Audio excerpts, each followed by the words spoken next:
이번 시간은 중환자실에서의 지지요법 중에서도 이 영양 공급에 대한 얘기를 조금 해볼까 하는데요. 자, 중환자실에 있는 환자분들은요, 보통 이제 뉴로머스큘라 블라킹 에이전트 있죠? 그죠? NM 블러커라고 할게요. 근이안제라든지 아니면 도파민을 적용하는 환자도 보셨을 거고요.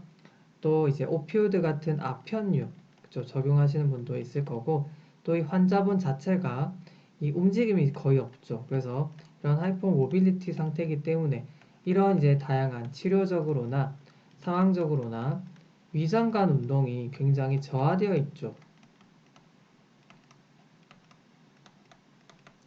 자, 그러다 보니 저 영양을 우리가 어떻게 공급해야 될까? 그쵸? 금식을 하는 게 맞지 않을까? 그러면 이제 TPN을 해야 될까? 아니면 먹여야 될까? 경구로? 아니면 그쵸? 경관 영양을 해야 될까? 그쵸? 이래 이제 고민에 빠지게 되는 겁니다. 자, 일단은 이 원인들이 왜 위장관의 운동을 저하시키게 되는가? 여기에서부터 먼저 그쵸? 출발을 할 거고요. 그 다음에 이렇게 한번 진행해 볼게요. 자, 첫 번째. 당연히 그쵸. 신경과 근육, 이거를 그쵸. 차단하게 되면 이 위장관에도 그쵸. 미주신경이 그쵸. 관련을 하고 있죠. 뭐, 부교감 신경이라고 생각하시면 되고요. 또 이 위장관은 평활근, 그쵸. 이를 통해서 콜린성 자극을 받게 되면 이 평활근이 그쵸. 수축하고 그쵸. 이렇게 스티뮬레이션이 되면서 운동을 하게 되는데 결국 이거를 차단하게 되면 저하가 되겠죠. 자, 그리고 도파민 같은 경우는 이 쇼크에 빠진 환자에서 그쵸, 저혈압을 이제 교정할 목적으로 사용을 합니다. 그래서 이 도파민을 하이도즈 고용량으로 쓰게 되면 베타1 아드레너직 리셉터에 작용을 하게 돼서 심근 수축력을 높이고 또 심박수를 높이죠. 또 알파 그쵸, 리셉터에 가게 되면 이 말초 혈관의 수축을 유발하게 되면서 결과적으로 전신 그쵸, 평균 동맥압을 상승하기 때문에 상승시킬 수 있어서 이 저혈압 그쵸, 쇼크 환자에서 도파민을 또 적용을 하는데요. 바로 이 도파민 역시나 위장관 운동 저하로 이어지게 만듭니다. 왜냐면 그쵸, 이 평활근 여기 이제 그 도파민 리셉터가 있는데 이 도파민이 그죠 딱 이제 작용을 하게 되면 이런 이제 평활근에 그죠 이런 촉진을 또 막는 역할을 하게 되거든요. 그래서 우리가 잘 알려진 위장관 촉진제가 그죠 제가 이제 오늘도 설명해 드린 내용인데 메토클로프라미드라고 하는 게 있다라고 말씀드렸죠. 이게 바로 이 도파민의 그죠 활성을 억제시키면서 그쵸? 이게 이제 위장관을 그쵸? 운동을 저하시키기 때문에 이걸 역으로 다시 그쵸? 억제시켜주면 위장관의 운동을 도와줄 수가 있는 겁니다. 자, 그래서 어쨌든 도파민을 그쵸? 하이도즈로 쓰는 경우에 또 위장관 운동을 떨어뜨릴 수가 있구나. 그 다음에 제가 이제 아편류, 그쵸? 몰핀 시간에도 말씀드렸는데 우리가 이제 진통 목적으로 아편류를 쓰는 경우가 있겠죠. 자, 그래서 역시나 그쵸? 이게 이제 설사를 먹게 하고 또 스핑터 톤을 높여서 오히려 변비를 만들기 때문에 바꿔 말하면 그쵸? 이게 이제 위장관 운동을 저하시킨다라고 말씀을 드릴 수가 있고 또 환자분 자체가 가만히 있다 보니 이런 이제 위장관 운동 그쵸? 저하를 유발할 수가 있습니다. 자, 또 우리가 이거 이제 원인을 제가 설명을 안 드렸는데 기계 환기를 적용하는 환자에서는 그쵸? 이렇게 톤을 떨어뜨리고요. 또 우리가 보통 그쵸? 같이 세데이션 시키잖아요. 자, 거기다가 ARDS 환자 있죠. 급성호흡 곤란 증후군 환자에서도 이런 그쵸, NM 블러커는 클래스가 이제 A 타입으로 그쵸, 치료로 이제 사용이 되는 걸 볼 수가 있기 때문에 여러분들이 또 그쵸, ARDS 환자에서도 이런 NM 블러커 보실 겁니다. 그래서 어쨌든 중환자실에서는 그쵸, 이런 이제 다양한 그쵸, 요인들에 의해서 위장관 운동이 저하될 수가 있구나. 자, 그러다 보니까 우리가 그쵸, 과연 영양을 그쵸, 경구로 하는 건 좀 곤란할 것 같죠. 이거는 그쵸, 탈락. 자, 이 상태에서 그쵸, 톤이 떨어져 있고 의식이 그쵸, 온전치 않은 상태에서 경구로 먹이게 되면 그쵸, 완전 이제 흡인성 폐렴. 그쵸, 이제 이거는 강제로 만드는 거죠. 그래서 이런 거는 안 되고요, 일단. 그럼 이제 금식을 시켜야 될 것인가? 그쵸, 금식도 좀 아니겠죠.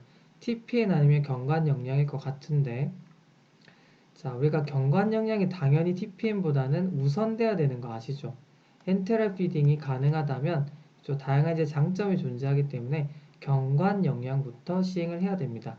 그래서 일단은 경관 영양의 장점 몇 가지 살펴볼 거고요. 그리고 이제 경관 영양이 금기증에 해당한다라고 했을 때는 이제 TPN으로라도 영양을 공급하는 게 맞겠죠. 그렇죠?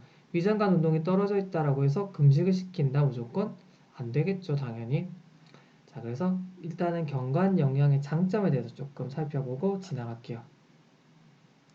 자, 이 엔테럴 피딩이 중요한 이유는 간단하게만 이제 몇 가지를 보면, 자, 첫 번째 장, 그쵸? 그리고 이제 두 번째 간. 자, 얘네들이 그쵸? 공장을 계속 가동시켜야 됩니다. 이 공장을 그쵸? 이제 썩혀 두게 되면 이 기계가 썩고요. 거미줄 치죠. 그러니까 자꾸 이제 기능을 유지하기 위해서는 이걸 돌려줘야 됩니다. 특히나 이제 장 점막의 기능을 그쵸? 유지를 해야 되고요. 또 이 점막을 통해서 IgA를 매개로 한 면역 반응 중요하고요. 또 이 장 전체가 면역 기관이라고 할 정도로 굉장히 우리 몸속에 중요한 그쵸? 이 장 내 면역 시스템은 잘 알려져 있는 사실입니다. 그리고 이렇게 장을 통해서 이 영양분들이 흡수가 되게 되면 이 간, 그쵸? 포탈베인을 통해서 간으로 이제 유입이 되면서 간에 자꾸 일거리를 던져주게 되니까 간이 그쵸? 계속 돌아가는 겁니다. 그래서 간의 기능이 유지가 되고 보호가 되는 거다라고 생각을 하시면 되겠죠. 이 면역이 세 번째라고 하면요. 그리고 이제 기본적으로 비용적으로 저렴하다라고 하는 것도 그쵸? 장점 중에 하나입니다.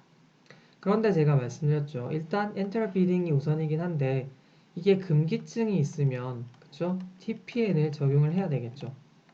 그쵸? 총경정맥 영양 뭐 이렇게 해석을 하기도 하죠. 자, 일단 그래서 엔테럴 피딩의 금기증을 좀 보시면요. 자, 일단은 그쵸? 구토나 설사 같은 게 너무 그쵸? 조절이 안 되고 막무가내로 나온다라고 했을 때는 이렇게 엔테럴 피딩 곤란합니다. 구토나 설사가 조절이 되지 않는다. 그 다음에 파랄리틱 일리오스라고 하는 마비성 장폐색 아니면 또 기계적으로 그쵸? 이제 obstruction이 된 경우 이런 경우도 안 되겠죠. 그리고 이제 허혈이 된 경우 그쵸? 장이 이스케미아에 빠진 경우도 곤란할 거고요. 아예 출혈이 발생한 경우도 곤란할 겁니다. 그리고 이제 염증 대표적으로 번발성 복막염 그쵸? 이런 것도 곤란할 거고요. 또 이제 또 뭐가 있을까요? 자, 그쵸. 혈역학적으로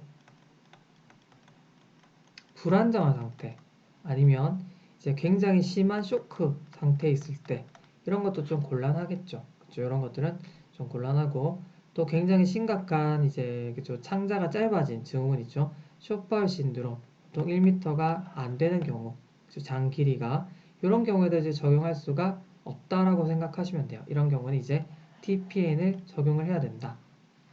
자, 그러면 일단 그쵸? 엔테럴 피딩이 가능하다라고 하면은 우리가 어떻게 하느냐? 자, 일단은 우리가 이제 기간에 따라서 좀 그쵸? 적용을 하는데 보통 그쵸? 4주를 기준으로 했을 때 그쵸? 뭐 이것도 뭐 적용 이제 기간이 다를 수 있는데 대부분 4주를 기준으로 해서 자, 이 그쵸? 장관 영양이 이거보다는 이제 짧게 필요할 것 같다라고 했을 때는 네이젤 튜브를 이용한다라고 생각하시면 편하고요. 만약에 이거보다 이제 더 장기화될 것 같다라고 했을 때는 게스트로스토미라든지 아니면 또 제주노스토미 같은 거를 그쵸? 적용을 해볼 수 있겠다라고 생각하시면 되겠습니다. 자, 이거는 제가 예전에도 자세하게 설명드렸죠. 자, 이렇게 오토미로 끝나는 애들은요, 구멍을 뚫는다라고 생각하시면 되고요. 자, 보통 레이저 튜브는 그쵸, 코 쪽으로 쭉 이제 장을 통해서 그쵸, 장과 식도를 통해서 이렇게 그쵸, 튜브로 도달을 한다라고 생각을 하면, 이런 이제 게스트로스토미나 제주노스토미는 위나 이제 제주넘 쪽의 위치를 얘기를 하는 거고요. 그쪽을 이렇게 그쵸, 복벽을 뚫어서 그쵸, 이렇게 접근한다라고 생각하시면 돼요. 이렇게 그쵸, 이런 식으로 영향이 가는구나 라고 생각하시면 됩니다. 자, 그래서 일단은 이렇게 이제 영양적인 측면에서 간단하게 알아봤고요. 제가 또 나머지 그죠, 지지요법에 대해서는 차근차근 또 설명을 드리겠습니다. 자, 일단 이렇게 마무리할게요.